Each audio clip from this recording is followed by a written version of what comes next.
I'm Sampi Sakata. I'm from Hong Kong and I'm an artist, designer and YouTuber. Most of my time is spent drawing pictures and putting them on t-shirts and things like that.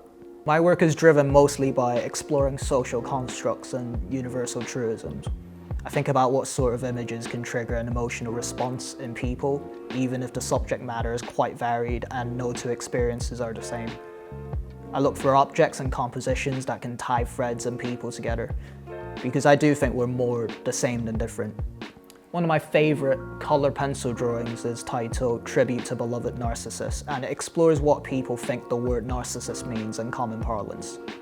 People have quite a bitter and resentment-driven attitude towards who they deem narcissistic.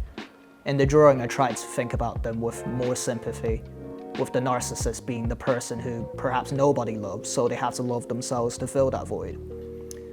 And in an age where the general message of self-love and validation is more popular than ever, I think this is an image that can mean something to anyone.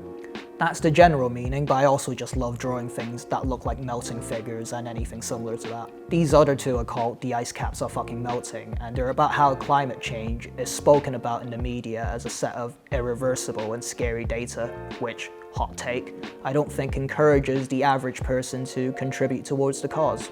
So the psychological aspects of topical things interest me greatly.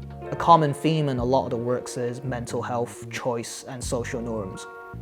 There are loads of images of a person trapped somewhere and dying to get out, being made to do things that perhaps didn't align with who they were.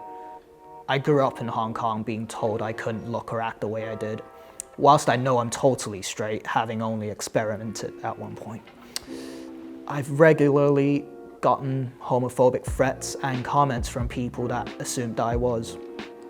There are moments like in boarding school where this guy who hated gay people and assumed I was gay basically threatened me anytime I went close to him, which is hilarious looking back. It's as if he thinks I could breathe within 5 feet of him and the pheromones in the air would turn him gay.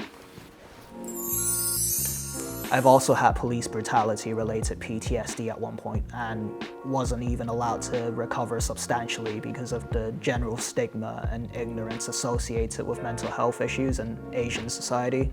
I looked for aesthetics that depicted these experiences in a way that more people could relate to and understand. Because I do think when it comes to things like anxiety and depression, almost everyone's on the spectrum, to some degree at least. Struggles with not being able to feel yourself and how that can affect you deep down. I think that's an idea that a lot of people can relate to. Should we all be ourselves?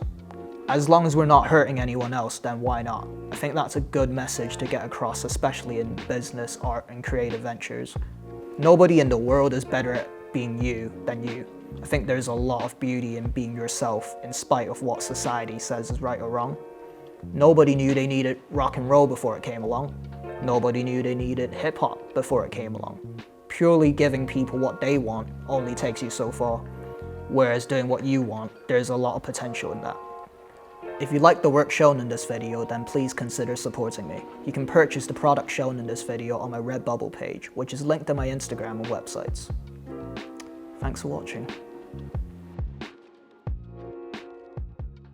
Nobody knew we needed 50 Shades of Grey and Twilight until they came along. Did we need 50 Shades of Grey and Twilight?